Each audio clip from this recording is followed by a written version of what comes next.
Opticommerce is a powerful set of services created to allow independent opticians specifically to harness the power of the web. The range of services we've described start at the base foundation, the brochure site. And when I say brochure site, some people can't quite relate to that. The way I tend to think about a brochure site is there's a high street, there's a virtual high street. You've got a practice with a practice shop window. The same on the virtual high street. People wander up and down the virtual high street. There's a virtual practice on there, which is you can have a presence on there, and that shop window into your virtual practice is your internet website. That's your brochure site. So that's what you would display at the front end to say, this is who I am, this is how I look, the look and feel, this is my identity as the optician on the internet. And even a small optician in a small location can have a prominent position on the internet high street. And the range of services increase in functionality and complexity all the way through to the fully integrated e-commerce and diary PMS integration. We've looked at the market. I've been working with opticians for 20 years and developing internet solutions. I developed my first PMS system for John Chapman 20 odd years ago. Makes me feel old. But the need in the market for this particular set of services, pretty obvious, but I'll state it anyway. Obviously, practice longevity, underpinned by the number of new patients flowing into the practice versus the number of patients that are leaving. And obviously, patients leave for a whole range of reasons. Unfortunately, the demographics, some leave naturally. Others are attracted away by other people with websites, other people with direct mailers. There's lots of reasons why people are constantly looking to attract those patients away. The Opticommerce services and a set of services deliver a tool set that attracts new patients, new prospects. And we've seen that since I've been involved with Opticommerce over the last 12 months.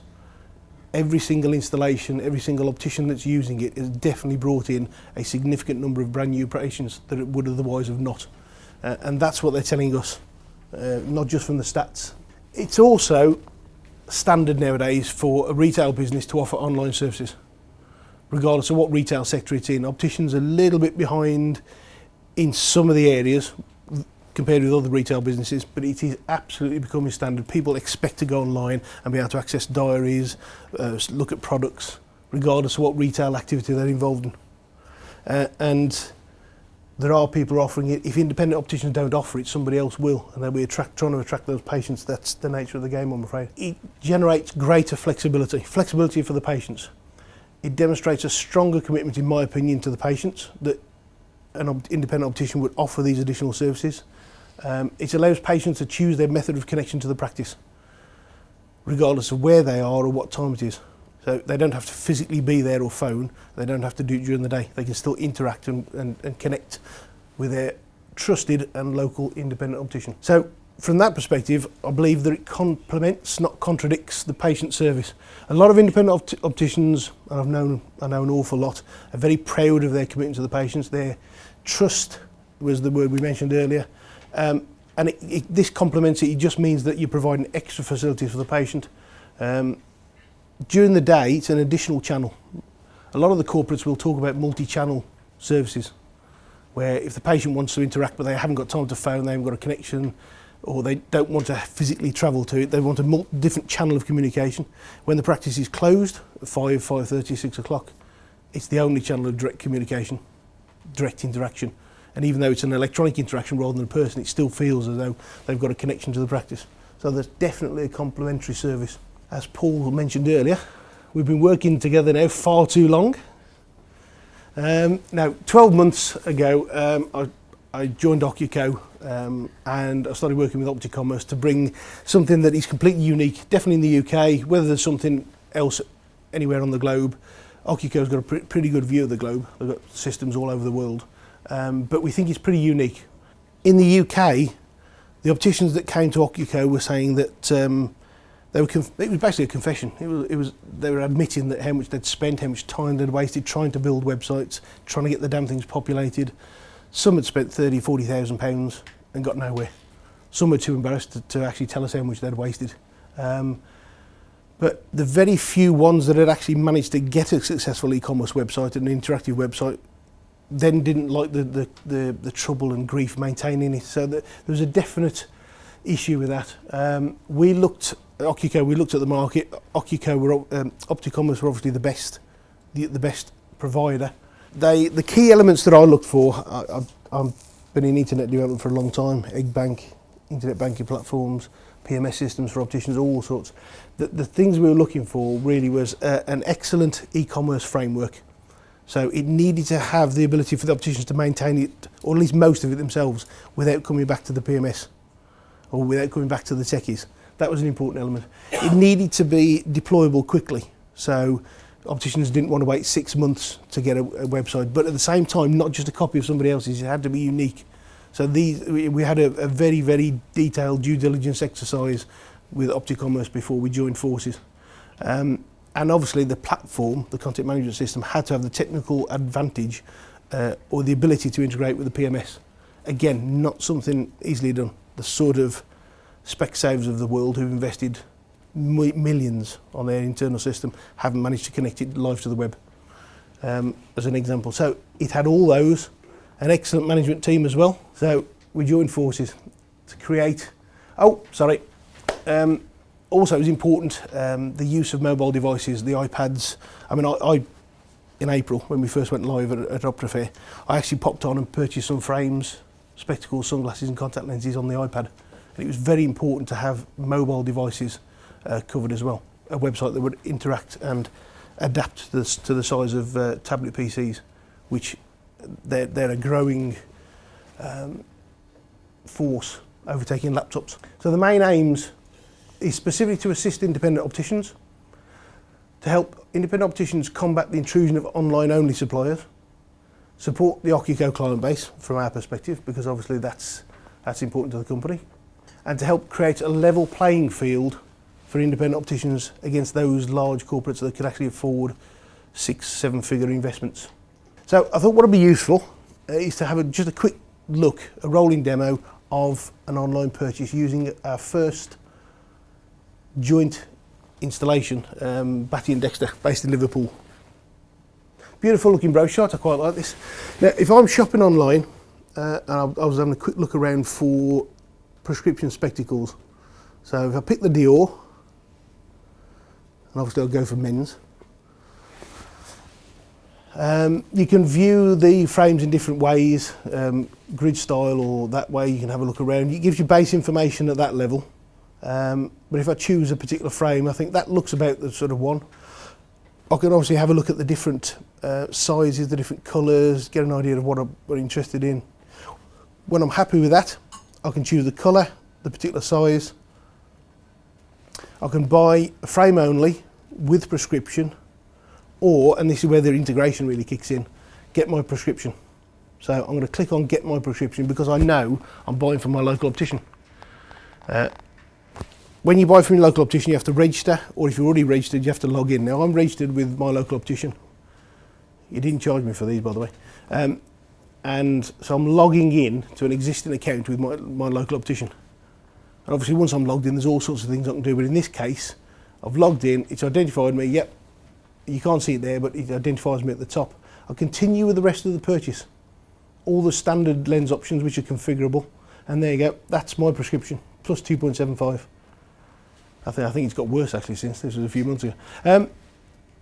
So, as far as drop off, that has stopped me dropping off, having to pull out a piece of paper and actually try and type it in, or it's given me the confidence to know that that's my optician, he knows me, this is my prescription, don't need to mess around with PDs, that's it, I'm continuing.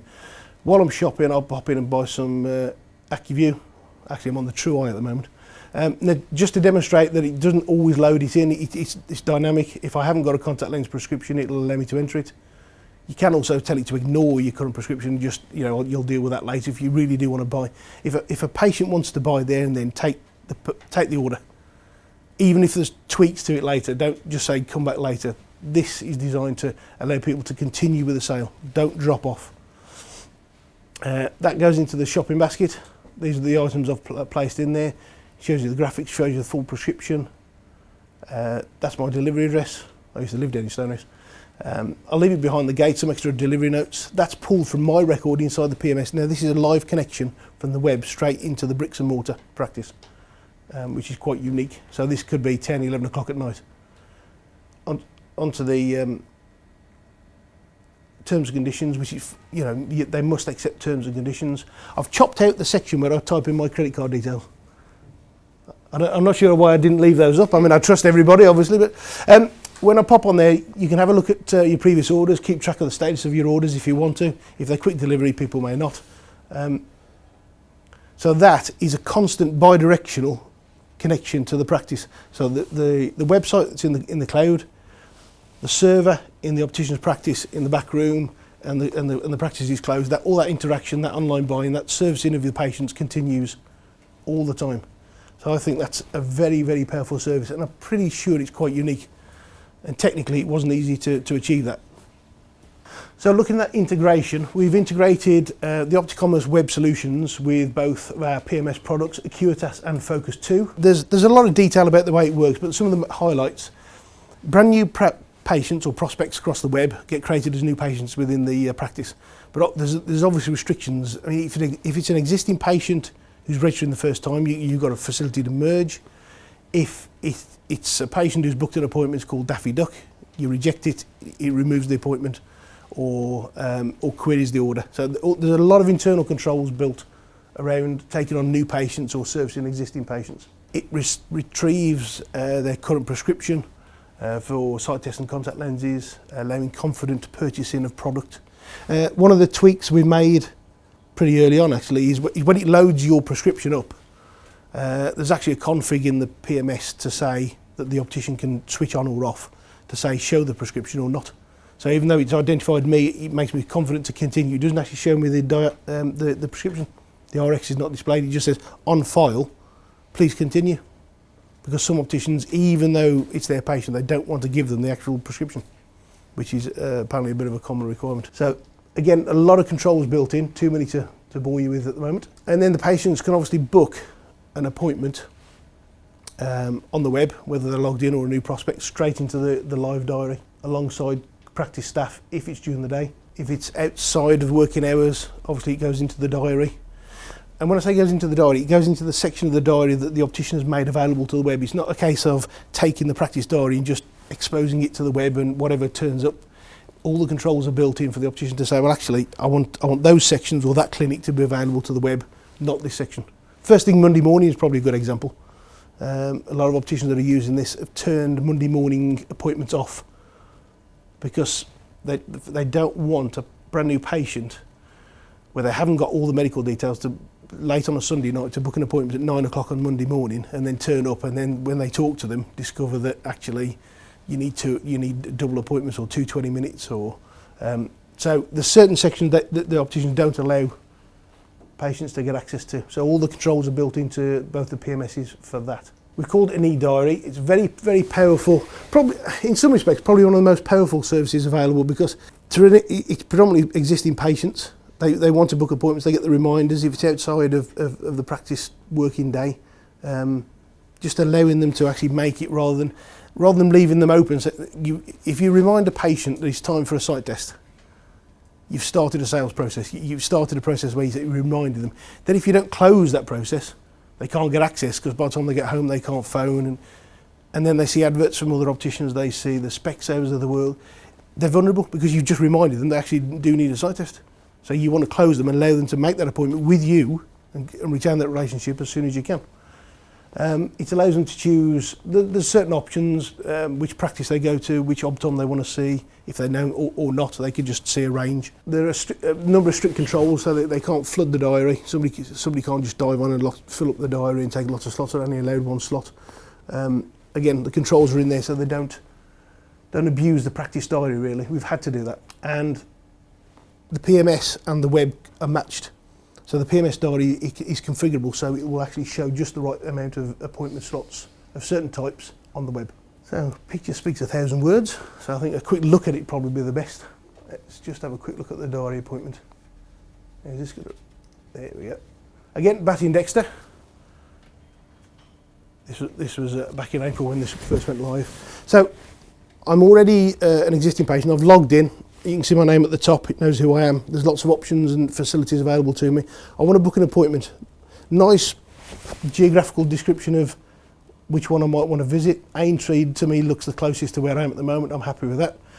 So that makes a live call to the Aintree diary. That brings back certain information, which job times are available. Dr. Ryan, I think, was the one I saw before. Looking at my own calendar, I'm not available till week commencing the 14th, so let's have a quick live look straight into that diary. That makes a call to the practice, and literally the second something is booked, it wouldn't appear in there, so that literally is the latest list. So obviously if you've got practice during the day and the practice staff are booking at the same time, that's very dynamic. Once you've chosen that, there's some pre-exam questions that you can configure. Now that information comes across with the booking. We don't want to fill it up too much. We don't want to fill it with lots of complex questions because we don't want to scare the opticians off, but the main information that would affect the booking gets filled in. When you choose to book the exam, it actually does another live check to make sure that appointment is actually available. And if it isn't, it'll come back saying, sorry, choose again. If it is available, it'll book it, and then nobody else can get access to it. First come, first serve. The practice staff, for example, if they're booking in at the same time. That gives me a beautiful confirmation page, sends me an email. So at that point, I'm as a patient, I'm confident I've got that slot. You know, it's on a Sunday. I think, right, I've sorted out my working week. I've looked at my calendar. I know I've got that slot. It's not a case of they're going to have to phone me back and I'll rearrange and try and catch me at work. All the request issues, and that's booked it live into the practice. So a little bit lighter in the way of presentation, but didn't want to sort of go over the Opticommerce sales element too much. But we've created something rather powerful. Our customers are very happy. We have a number of top testimonials. If anybody wants to speak to anybody who's got the solution. Batty and Dexter, for example, were one of the first with the fully integrated one in April. They went live. We've had 12, 14 opticians go live with a fully integrated one, and we're enhancing it all the time. So I'm actually going out and spending, I really enjoy it. I love designing PMS systems and software, and I spend time with the opticians taking feedback on, okay, what's the next feature? You've got a bi-directional link between your web and the cloud and your practice. What else do you want to allow patients to do?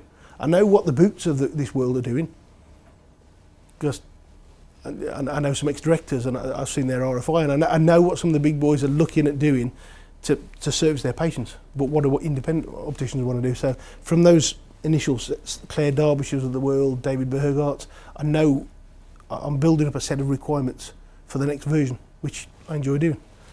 So I think, from my perspective, it's quite a significant step. On the e-commerce, some of the developments that are in operation at the moment, probably due out in about 5 or 6 weeks, is a live stock link.